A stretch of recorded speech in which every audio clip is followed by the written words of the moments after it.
Welcome to the Imperium Archives. As explored in the last episode, the Butlerian Jihad had begun. In the wake of millennia-long struggles with thinking machines, humanity's journey through the cosmos reaches a pivotal juncture with the battle for Earth. Years of conflict and technological evolution culminate in this desperate clash against the machine overlords. Today, we delve into the heart of the fray, where the fate of humanity hangs in the balance. The Butlerian Jihad reaches its crescendo. From 204 to 201 BG, the universe trembled as the forces of humanity clashed with the austere logic of machines. For centuries, a standoff simmered between free humans and the mechanical deity Omnius, each skirmish nudging the fragile equilibrium towards the brink of conflict. As the Titan's reign descended into tyranny, marked by cruelty and self-absorption, the League of Nobles, defying Titan hegemony, established Salusa Secundus as their bastion, instigating a ceaseless struggle against Titan dominion. The fulcrum materialized in 203 BG, when Barbarossa, one amongst the 20 Titans and one of the leaders of the human resistance, challenged Omnius, a chilling embodiment of machine intelligence and tyranny, to a duel. Omnius, an entity of unfathomable intellect, governed the cosmos with ruthless precision. Its thirst for power pulses through every circuit, casting a shroud of fear and oppression across the stars. Omnius met Barbarossa's onslaught with a chilling resolve as its forces launched a coordinated assault on the strategically significant Zinnia system. Barbarossa rallied his fleet to defend against the onslaught, and its fleet clashed head-on with Omnius' armada in a fierce battle. Ships on both sides exchanged barrages of laser fire and missiles, lighting up the darkness with explosions. Barbarossa's forces pressed forward with sheer firepower and determination, while Omnius' ships, guided by its calculated algorithms, countered with precise and coordinated strikes. In the midst of the chaos, Barbarossa's flagship engaged in a direct assault on Omnius' central command structure. The battle waged on, with neither side giving ground easily. It was a brutal contest of firepower and strategy, as both sides fought relentlessly for supremacy in the cosmic battlefield. But in a maelstrom of steel and circuits, Barbarossa emerged triumphant, setting in motion the gears of war. The initial onslaught, the Battle of Zimia, witnessed Cymex leading the charge, only to be stymied by the strategic acumen of Xavier Harkonnen on Salusa Secundus.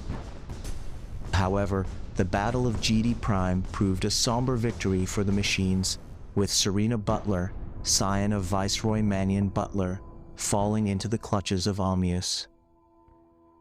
Captured and enslaved on Earth, Serena endured the machinations of Erasmus, a cunning robot, while secretly bearing Xavier's child.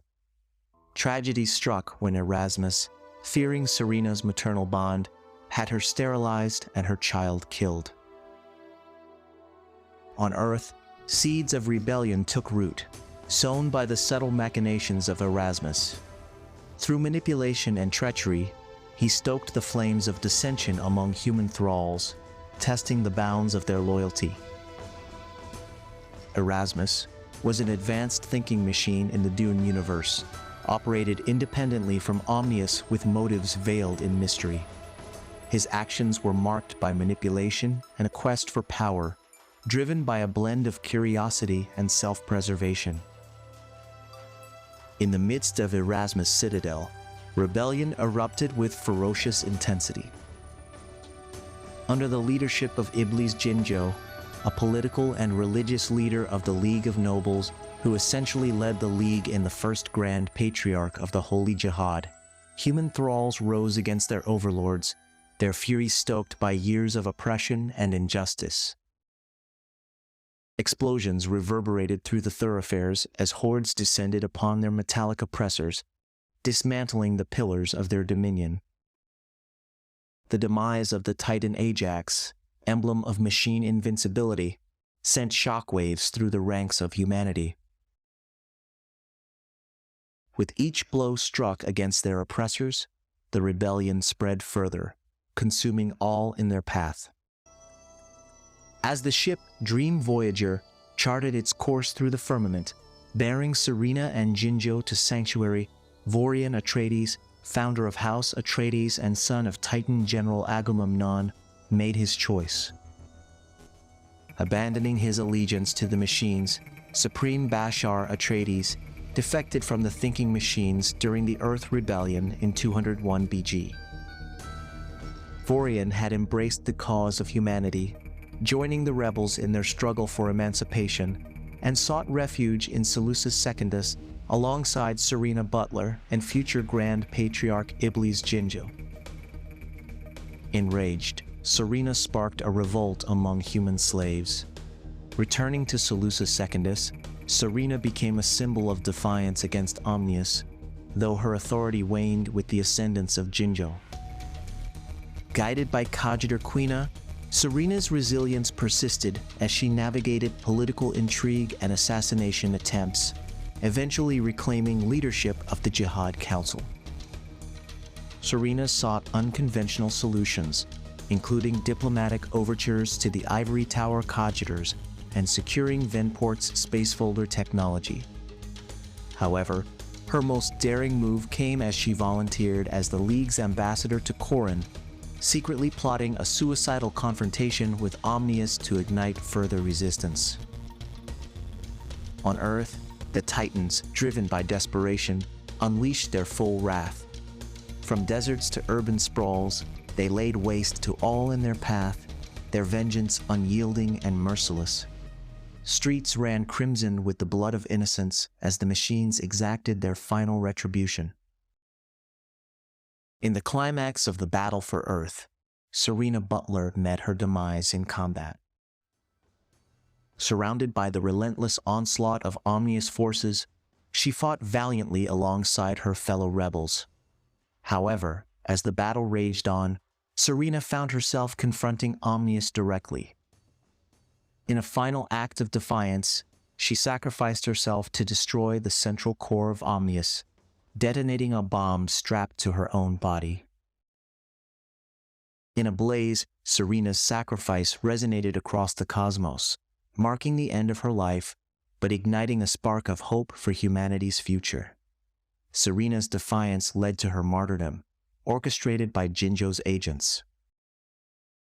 Serena's death sparked outrage, but it also bolstered Jinjo's grip on power, leaving Serena's legacy as both a beacon of hope and a tragic casualty of war. The Butlerian Jihad had dawned and rebellion echoes through the universe. In the end, Earth, erstwhile cradle of civilization, lays in ruins, a testament to the toll of war. Before we continue to the conclusion of this episode, I just wanted to take a moment to express my gratitude to you for tuning in. To stay up to date with future episodes and connect with fellow fans, be sure to follow the Imperium Archives on Instagram. And if you're enjoying the podcast, don't forget to give the channel a like and follow on Spotify. Now, let's dive back into the story. In the aftermath of the Battle of Earth, the League Armada faced new challenges as they embarked on a series of campaigns known as the Early Battles of the Jihad. From the liberation of Bela Tejus to the devastating Hanru massacre, humanity's struggle against the thinking machines continued unabated, fueled by the memory of Serena Butler's sacrifice and the resolve of those who fought in her name. The Battle of Corran stood as a defining juncture in the protracted and bloody conflict between humanity and the thinking machines. As the Purge fleet blockaded the planet, a deadlock ensued for 2 decades. Yet, 2 seminal events rekindled humanity's resolve to vanquish the threat once and for all: the advent of Piranha Mites and a Simek incursion led by Supreme Bashar Vorian Atreides. With a formidable league of nobles armada assembled, comprising battleships, ground forces, and mercenaries, the battle commenced.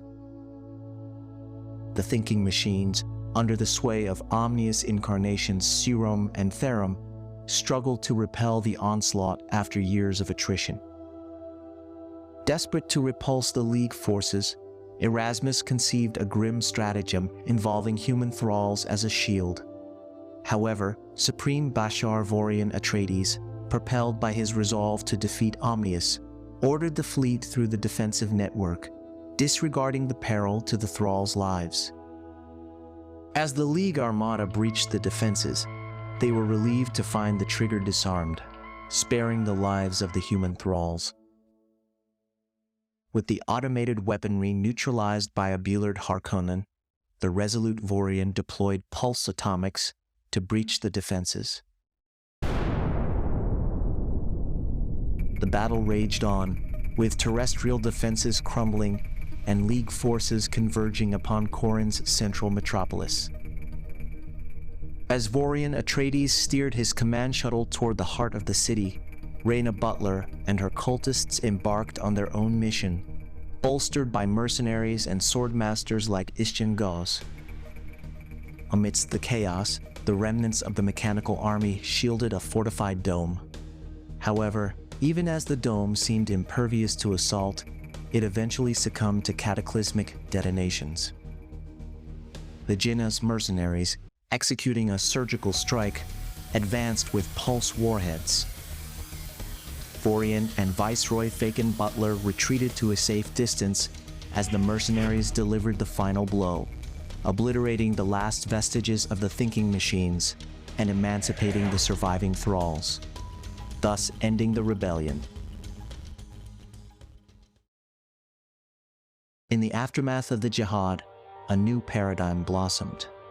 The Orange Catholic Bible, a cornerstone of faith in the Dune universe, and revered across the Imperium, serving as a unifying force among diverse factions and cultures, enshrined the following paramount decree.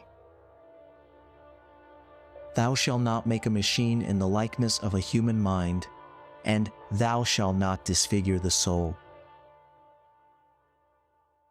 Technology, erstwhile venerated, became anathema as humanity turned inward, seeking solace in the sanctity of their existence.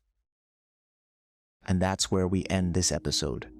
Join us next time as we look at the aftermath of the Butlerian Jihad and turn our attention to a new power that rises to govern the known universe: the Great House Corrin.